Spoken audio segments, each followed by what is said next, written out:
Captain Park Minho stared at the emergency transmission crackling across his communication screen. The message came through in broken galactic standard, filled with static and desperation. He could barely make out the words, but the meaning was clear enough. The Zephyrians were dying. His cargo ship Hope's Dawn wasn't built for rescue operations. It was a simple freight hauler, carrying manufactured goods between human colonies and the outer rim. But right now, it might be the only thing standing between thousands of innocent lives in the cold vacuum of space. "Sir, I'm picking up more distress signals," reported Lieutenant Kim Sua from her position at the sensor station. Her voice was tight with barely controlled anger. "At least 40 ships, maybe more. Their life support systems are failing across the entire refugee fleet." Minho rubbed his tired eyes. He had been awake for 18 hours straight, ever since the first reports started coming in about the Zephyrian evacuation.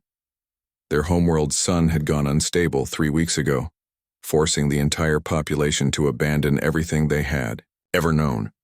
The Galactic Council had promised to help relocate them to safe worlds. They had promised a lot of things. "What's the status on the Council rescue fleet?" Minho asked, though he already suspected the answer. Kim Sua's jaw clenched. "They turned back yesterday, sir. Official reason given was resource allocation efficiency. Apparently, the cost of fuel and supplies exceeded the projected economic benefit of saving the refugees." The bridge fell silent, except for the steady hum of the ship's engines. Minho felt his hands curl into fists. The Galactic Council loved their bureaucratic language, their clinical terms that made abandoning thousands of sentient beings sound like a reasonable business decision. But Minho had seen the Zephyrians before. They were gentle people, with delicate moth-like wings that shimmered with natural bioluminescence. They communicated through patterns of light that danced across their wings like living art. They were herbivores, pacifists, and had never hurt anyone in their recorded history. And now they were floating in broken-down transport ships, watching their children die because some council accountant had decided their lives weren't worth the fuel costs. "Sir, we're receiving a direct transmission from one of the refugee ships," called out Communications Officer Lee Jun from across the bridge. It's from a child, I think." The main screen flickered to life, showing the interior of what had once been a passenger transport. The emergency lighting cast everything in harsh red shadows. In the center of the frame sat a small Zephyrian, no more than the equivalent of 8 human years old. Her wings were barely larger than dinner plates, and instead of the brilliant colors Minho remembered, they pulsed with weak, faded blues and purples. She spoke in heavily accented galactic standard, her voice barely above a whisper. "Please help us. Mama says the air machines are broken. The council ships went away. We are very cold and very scared. Please help us." The transmission cut to static. Minho stood slowly from his captain's chair. Around him, his crew of 23 humans waited in tense silence. They all knew what this decision would mean. The Hope's Dawn could maybe take on board 50 refugees if they packed them into the cargo holds. But there were thousands out there, scattered across dozens of failing ships. A proper rescue would require a massive fleet, more ships than any single company or colony could muster. It would require the kind of response that humanity had never attempted before. "Communications, open a channel to all human ships within 5 light years," Minho ordered. "Priority Alpha emergency broadcast." "Sir, that's going to reach hundreds of vessels," Lee Jun warned. "Military, civilian, commercial, private, everyone." "That's the idea," Minho replied. He walked to the communication console and activated the ship-wide broadcast system. His voice would now reach every human vessel in the region, from massive corporate freighters to tiny family shuttles. "This is Captain Park Minho of the cargo vessel Hope's Dawn. I'm broadcasting on all frequencies to every human ship that can hear this message. The Zephyrian refugee fleet is dying. The Galactic Council has abandoned them. Their life support systems are failing and they have nowhere to go. These are innocent people, families, children."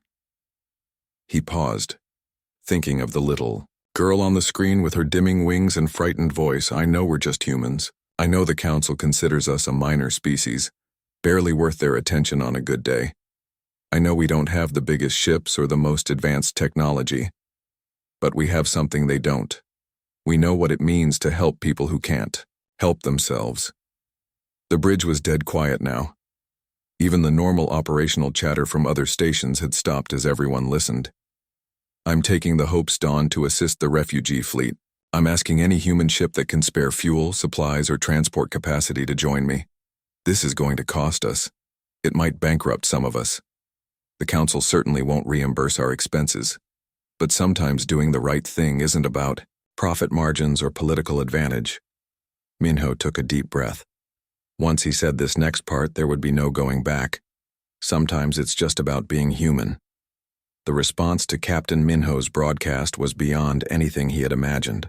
Within 6 hours, his tactical display lit up like a constellation as ship after ship dropped out of hyperspace near the failing Zephyrian fleet. They came from everywhere. Military destroyers diverted from patrol routes. Corporate freighters abandoned their delivery schedules. Passenger liners full of families changed course mid-journey.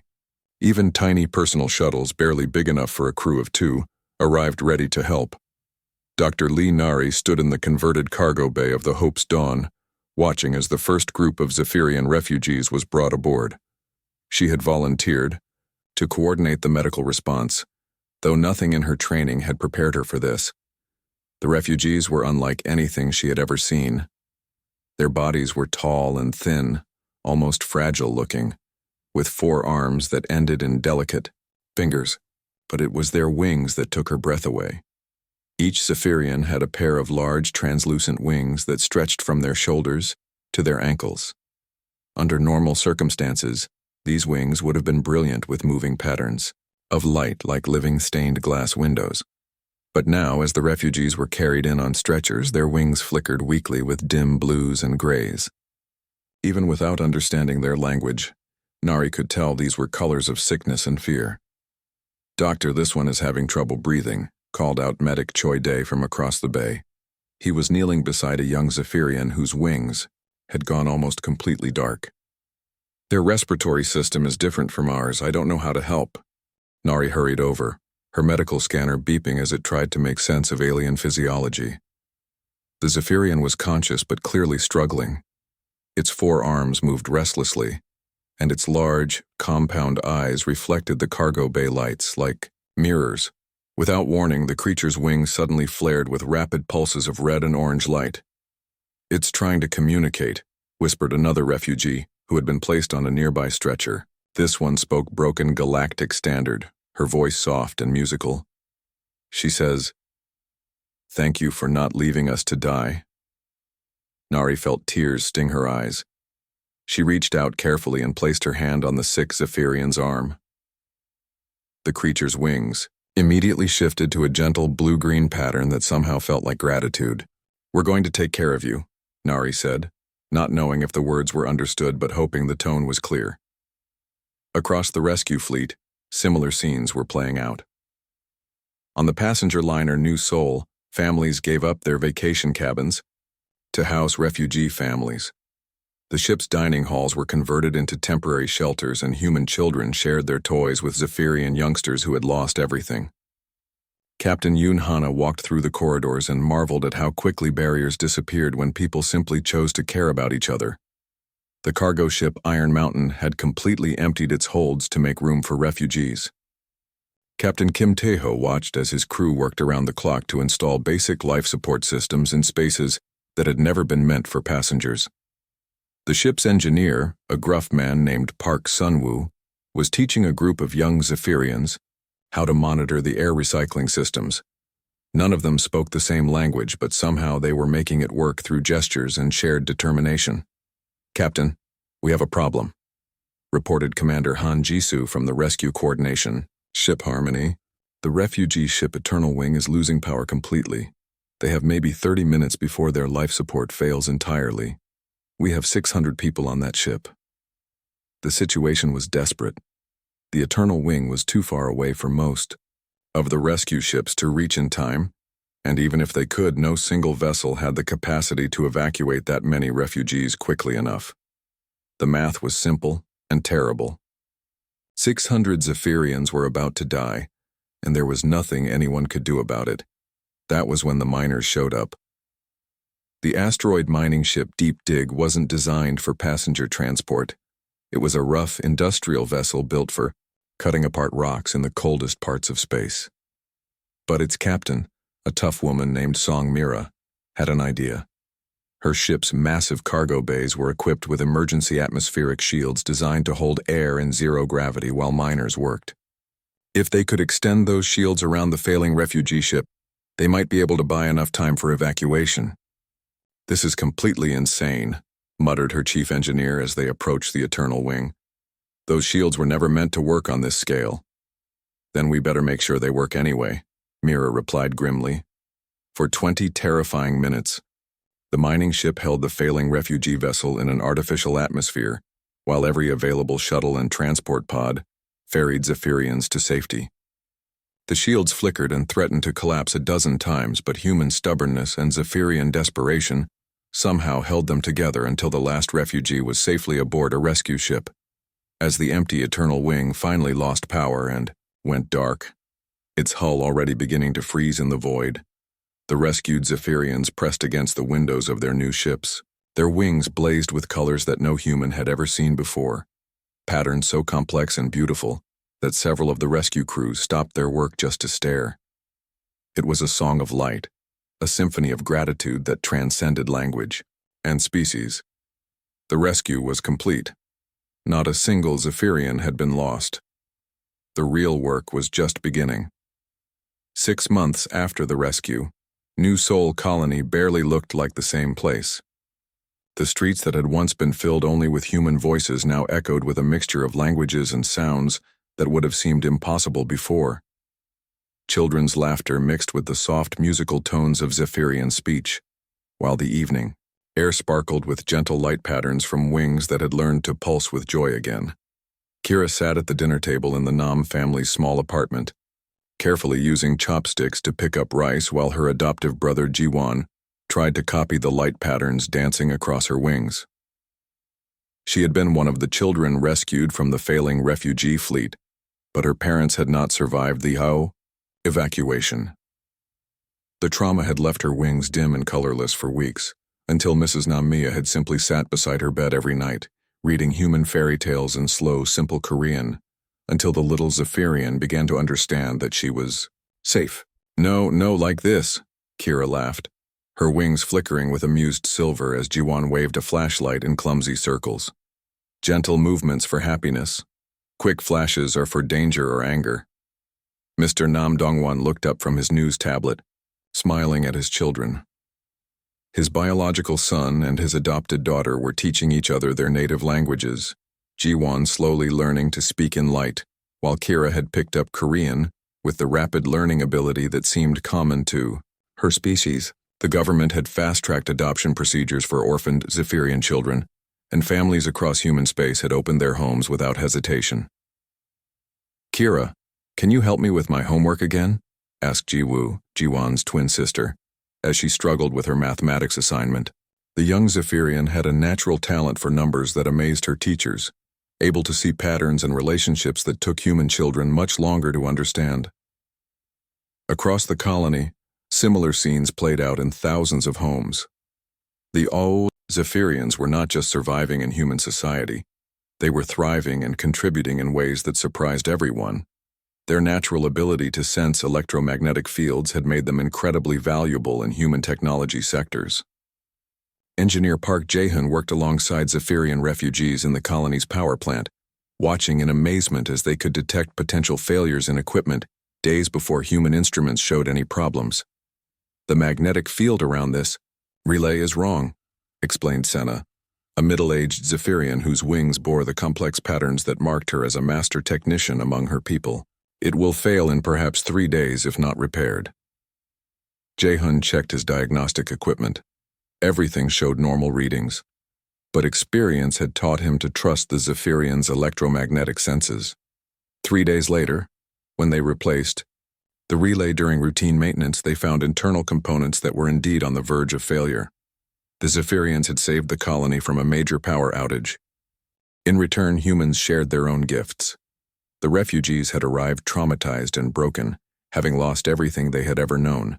But humans had something the Galactic Council lacked: the stubborn refusal to give up on people who needed help. Therapist Dr. Kim Soo-young worked with Zephyrian families, helping them process their grief and trauma while learning to adapt to their new lives.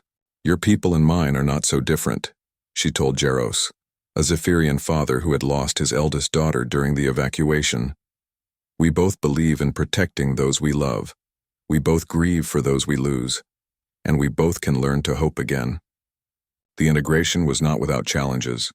Some humans worried about job competition or cultural changes. Some Zephyrians struggled with the more aggressive and individualistic aspects of human society. But for every problem that arose, communities found solutions through patience and compromise. The most beautiful development was the art that emerged from the mixing of cultures. Zephyrian light displays had always been functional communication, but human artists saw their potential for pure beauty. Soon, concerts were being held where human musicians played, while Zephyrians created synchronized light shows with their wings. The combination was breathtaking, creating new forms of art that neither species could have imagined alone. Young Kira had become something of a celebrity in this movement. Her natural talent for light patterns, combined with her growing understanding of human culture, made her bridges between the two peoples. She performed at schools and community centers, teaching human children the basics of light language while learning human songs and dances. "Watch this," she told her adoptive family one evening, standing in their living room. Her wings began to glow with soft patterns that shifted and changed in rhythm with a Korean lullaby she hummed. The light seemed to tell the story of the song, adding emotional depth that words alone could not convey. Mrs. Nam wiped tears from her eyes as she watched her adopted daughter create something entirely new.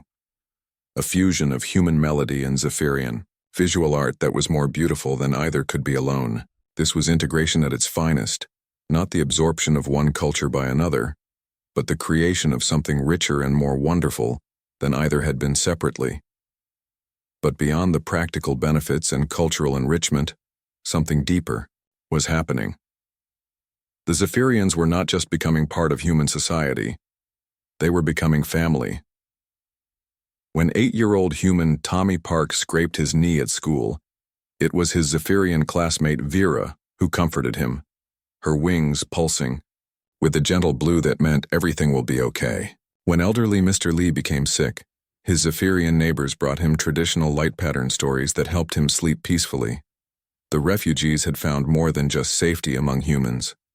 They had found a home. The message arrived on a Tuesday morning, transmitted on all official channels with the pompous ceremony that the Galactic Council loved to use. Ambassador Han Min-soo read it 3 times before the full arrogance of it sank in.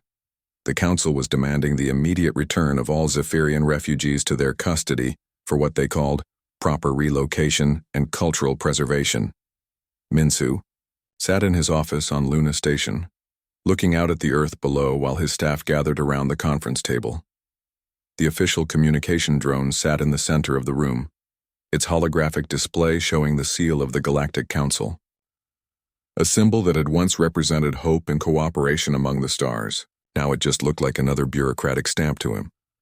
"They want them back," said his aide Kim Hyerin, her voice tight with disbelief.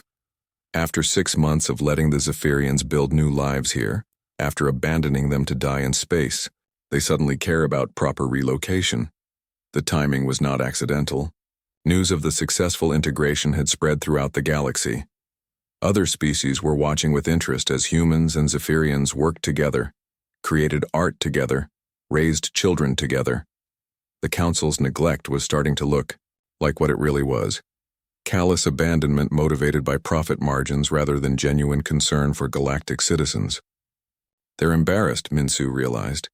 "We made them look bad by actually saving people they left to die. Now they want to take credit for the rescue by claiming they're protecting Zephyrian culture from human influence." The formal demand came with threats: trade sanctions against human colonies, restrictions on human travel through Council space, military intervention if necessary.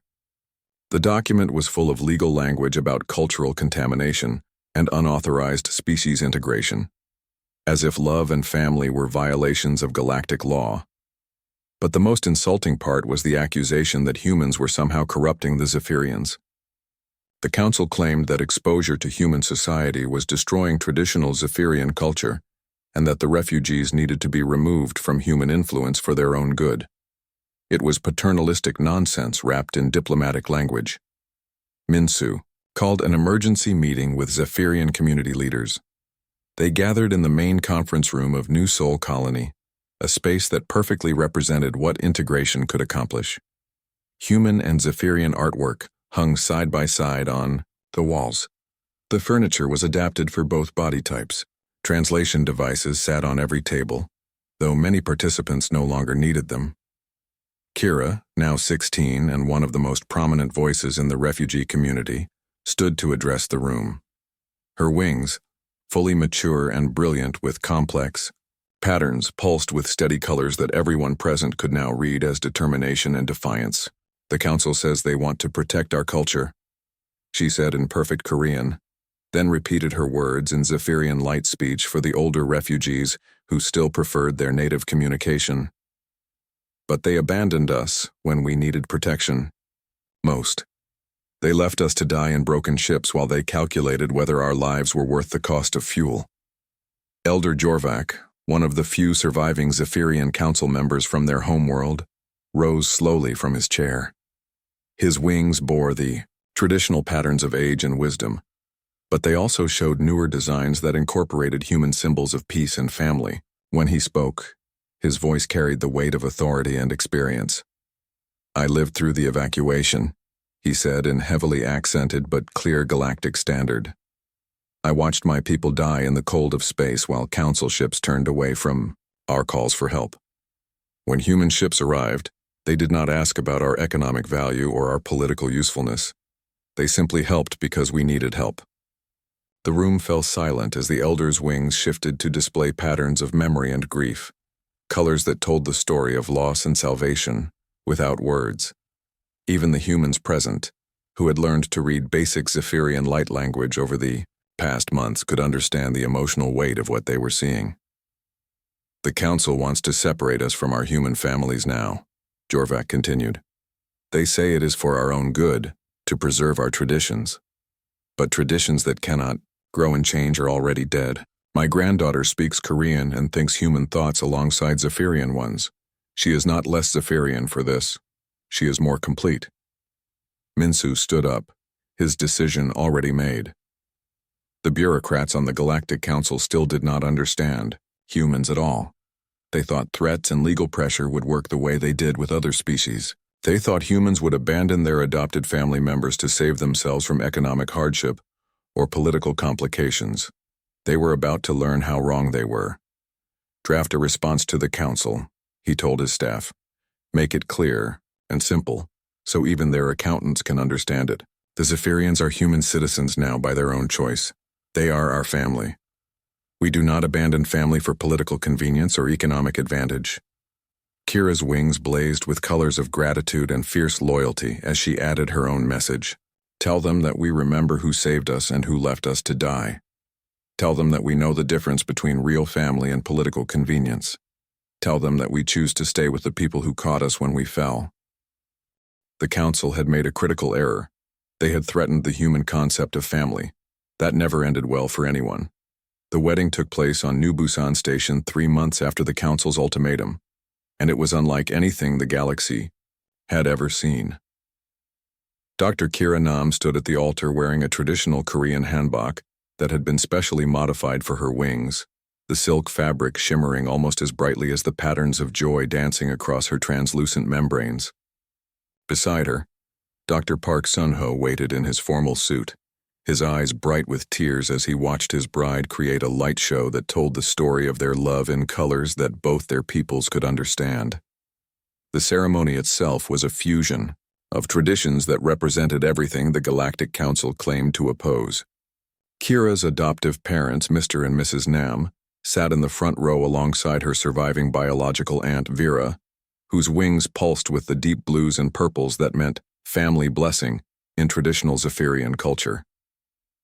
Human and Zephyrian, children ran between the seats, playing games that mixed both species' traditions, their laughter echoing through the observation deck where Earth hung like a blue jewel in the viewport.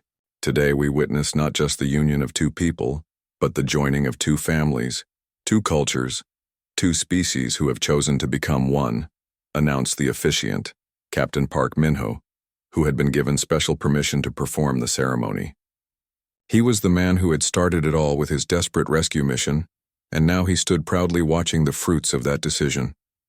As Kira and Sunho exchanged vows in both Korean and Zephyrian light speech, their words translated by floating displays for the mixed crowd, something else was happening in the space around New Busan Station.